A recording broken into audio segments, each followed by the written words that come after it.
Breaking news, Sonny Edwars, 505boxingnews.com news.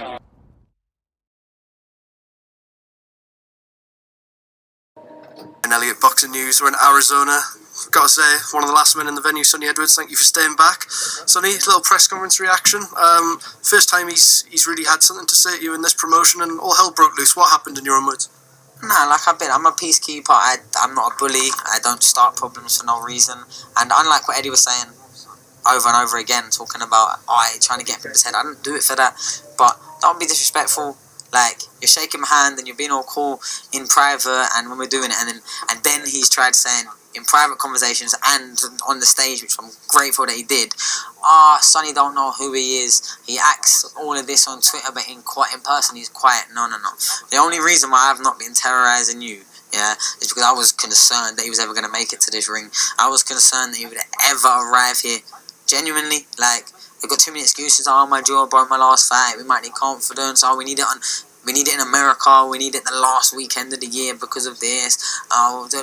He had too many excuses that I wasn't going to give him more by damaging him mentally and making him sit down and go, I've got mental health issues and I don't want to fight Sonny. You know what I mean? So I've been cool this whole time. I don't need to get in no one's head. That isn't even in my thinking. He gave me the reason to say something and I did. And when I said what I had to say about, we know what you do in your hotel room after you weigh in, we know what you do in camp, but we just don't care, we just don't care. And he went quiet. Everyone can attest for it. He went quiet. He didn't know what to say because he don't have no answers. Then he went, supplements or not, I'll still beat you. Yeah, but you have got all them supplements in your supplements. And but I passed the drugs test. And we also know, just because you pass the drugs test doesn't make you clean. But that's fine. I don't care about any of that. I'll pull up. You know what I mean? I'm chilling. Clean hearts, clean minds, they always win in the end. And I know when I get in that ring that I've done everything that's been asked of me and I needed to do.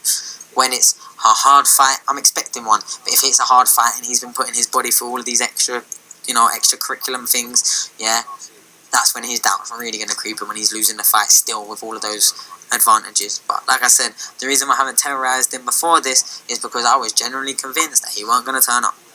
And he weren't trying to take this fight. Like I said on the stage, they were trying to get out of it. They were trying to explore other options. They was asking Eddie for different opponents at super flyweight, etc. But it's the only fight they got given. So this is the only fight that they had. And then he got backed in the corner, because if they went and did any other move after the amount of splash and noise that I had made about this fight, Bam's definitely ducking Sonny. How can he call out, say that they're going to come over me, fight me in the UK, not do that, go and fight a vacant title instead, and then when we finally speaking about it, they had to have everything in their favour to get me in the ring. They even asked for a 16-foot ring. At that point is when I laughed. I went, look, Eddie, if they want to fight, I'm not asking for a 24-foot, middle, 20, we'll go. There we go. No double sponging, because I've been in 1,001 rings, and I'll be testing the ring. So if you have to strip it up because you put double canvas in, so be it. You're not doing that to me. I'm not stupid. Little Fury Klitschko situation. Sorry, that was one of the longest face-offs I've ever seen. You were talking to him, but he was also saying a lot that we couldn't hear. Can you tell us a bit about what was being said in that 8 or 10 minutes or whatever it was? He was just letting me know that he's a little homo that don't really want to be here, and I'm going to punch him up, basically. Fair enough. I wanted to ask you more specifically about this fight, about fighting a southpaw. I think the last one you fought in the ring was Thomas Asomba. We've seen you as a switch hitter though. Do you prefer fighting southpaws? I love fighting southpaws. I've had great southpaw sparring. I've been sparring Peter McGrath. I've been sparring Brandon Dayord. I've been sparring Thomas Asomba. I've had great southpaw sparring, and I switch so much just so it makes us both in opposite stance. I don't need to do that with him. You know what I mean? I don't need to do that. So I'm on my strong side. I'm on my favoured side, and that's the way it's going to be. And then if he switches, then I'll switch. It doesn't really matter. For me, it doesn't matter what they are, but I prefer fighting opposite stance. It don't matter what stance, I can do both. So I can do both, constantly swap, go from there to there. People don't even realise I've swapped. That's how good my feet and how much control I've got over my balance, etc. So, I love fighting southpaws, so great for me. Biggest fight of your career, is it the hardest? I don't think so. I think Mavriti is the hardest ring I've ever been in. It's funny when people pull holes in that. Even though he was 13 years unbeaten, Ring Magazine #1 for a long reign time, and all the other champions heavily avoided him. He knocked out Tete and Casemiro in back-to-back fights. His last loss before me was Nonito Donaire, 3 rounds to 2 on a cut in the 5th round. So, like, do you know what I mean? That's who I want for my world title. And Bam was a 2-way world champion, beating 0 world champions to do it. So let's just understand that one's been over-marketed, yeah, and well-promoted and well-matched, and the other one has had to earn every single thing that I've ever got and still not got the credit and plaudits for it. So I'm still waiting for mine, yeah. He's already halfway out of boxing. He don't like it here. He didn't want to promote the fight. He didn't want to build the fight. Eddie tried booking them flights twice to come over for my fight, twice to come over for the AJ fight to announce us in the ring, and he didn't want to do it. Didn't want to come over. He was too fat. His jaw was too swollen. It's still swollen. You can see it visibly. I know they're going to have the excuses after, oh, we only sparred for 3-4 weeks and we couldn't get that fit and we had to struggle for weight because sparring is normally how we get it. Like, I'm not trying to hear any of that. I don't care. I'm going to beat him. I'm going to take his belt, and I ain't surprised, motherfuckers. You know what I mean? Seriously, I know I'm going to do it. We said about it being the biggest fight of your career. Has it felt any different at all this week? You seemed so relaxed. I saw you at the NBA game. You had better seats than me, that's got to be said. But has it felt any different? I enjoy what I do. Everything isn't just the next stride. Like, I'm so excited for Saturday. I don't sit here, oh no, I've got to get in the ring and have a fight, and there might be people watching, and I might not be good enough. No, I am so grateful for the life that I live, yeah, how I can provide for my kids, how I can bring all my friends with me, and like, I don't think you understand how grateful I am for everything, and how much I enjoy actually doing what I do. I'm addicted to fighting, genuinely. My dad got me addicted when I ain't making me, he weren't much of a make. I'm doing 12, 15 rounds sometimes as a 12, 13-year-old kid a night sparring, all different comers. People, the other dads were getting pissed off. What's this, the Sonny Edwars show? Like, I'm a 12-year-old kid in Newham gym, and that's what's happening. And every time since then, I've looked and seeked out sparring. I was up Repton doing 12, 14, 16 nights, rounds of sparring a night, twice a week. I've been addicted to this stuff for a long time. It's like a drug to me, getting in the ring and having a fight. I don't fear it. I don't get apprehensive about it. And if I've got someone that's good, yeah, too many times I get into a boxing ring, pretty much 99.9% of the times, and it's just too easy for me. I want them to be good. I want them to be a proper fighter. I want them to be a hard adversary, like, genuinely, because that makes me feel something. It gets my drive up. It makes me in my head go, yes, finally. I know that I'm elite. I know I can mix it and feel comfortable in any ring. And rings, believe me, I could name some names and upset a few people. I don't need to, but at weights above me that have won world titles, defended world titles, big part of big events. But when they come down to the gym, they've had their ass handed off me. Got out the ring all face. Oh, can't hit him. Do you know what I mean? I could upset people, but I don't need to because they're actually cool and they're actually my friends. But that's the reality. I would put out an open challenge for anyone that's ever shared a ring with me, yeah, to say that they punched my head in sparring or they was the man, yeah.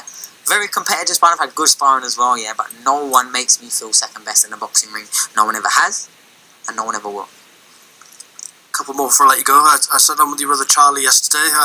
We know you've had your ups and downs like all brothers do, but he spoke with gratitude that he's been able to be a part in camp and, you know, help you prepare, and, you know, someone that knows you incredibly well perhaps won't let you get away with as many of your little tricks in sparring, knows you inside and out. How nice has it been to not only have him prepare but just to be around as a brother as well? Yeah, and gratitude is a really important human emotion, probably the most important one. I feel like the reason why I'm so far today is because I've always exhibited complete gratitude for being able to do what I'm doing. The fact that I can exist it just in boxing, where I've been since I was a 9-year-old kid, and live a lifestyle that most people will never get to live, doing whatever they're doing. Like, I'm grateful for it. But having my brother around, yeah, it's good that we've, you know, we have got a good relationship, very good relationship, and I love him dearly. I've always put him on a pedestal with his work ethic, with his fighting, and okay, it might have been hard for him when I've sort of leapfrogged and sort of hit levels that he's not managed to hit yet, but genuinely, from my side, I think, my mind, I can't wait for him to go and do something to be challenging me again, and go do something to push him even further and beat a fight that he's not expected, and go even further, and a second weight world champion, and a third weight world champion. I want that all for him just as much as I want it for me. One, I know all the work he's put in over the years. Two, he's the reason why I'm so good, because my sparring partner early on when he was like such a good fighter and I was catching up straight away, like earlier than I probably should have. all the mistakes he's made with dealing with people in the business of boxing, etc., etc., and the wrong moves he's made, I've learned from every single one of them. So I am where I am today a lot of the time because of him. I probably never would have been a fighter if it wasn't for my brother. It was that simple classic thing of, oh, my brother started boxing, I want to box. I didn't really care before my brother started boxing, and then all of a sudden I wanted to do it, was told I couldn't, and now I really, really wanted to do it, started doing it and loved it. You understand? So I probably wouldn't be here today if it wasn't for my brother. He's led the complete path to success. He did great in the amateurs, he's done great in the pros, been a world champion, defended it, etc. But now he's time for him to come back, and anything I can do, the closer he is to around me, like it's right, working for everyone else around me. You know, I've got fighters winning European titles, I've got fighters debuting on Matchroom, I've got fighters, all that I work with and around me and close to me, and everyone seems to get, you know, a rub off of some sort of positivity, some energy, some good thought processes, some good mindsets off me, and you know, the closer he is to me, I think the more benefit he will get from our relationship. So, and I'm more than happy to do that for my brother, just like anyone else around me. So yeah, I'm looking forward to his comeback. All these years he might have been a bit missing, but he's been in the gym, trust me, been in the gym. Couple more before I let you go. So Anthony Joshua gave you a call in the run up to this. What did he have to say to you? Oh yeah, we were just having a little laugh, and me and AJ have known each other a long time, not just when I was on GB, like years before, when he was just a Finchley heavyweight coming on the scene, and I was like a little 12, 13-year-old kid boxing in Owlsfield boxing gym, etc. Like, known each other for a long time. He's a good friend of mine.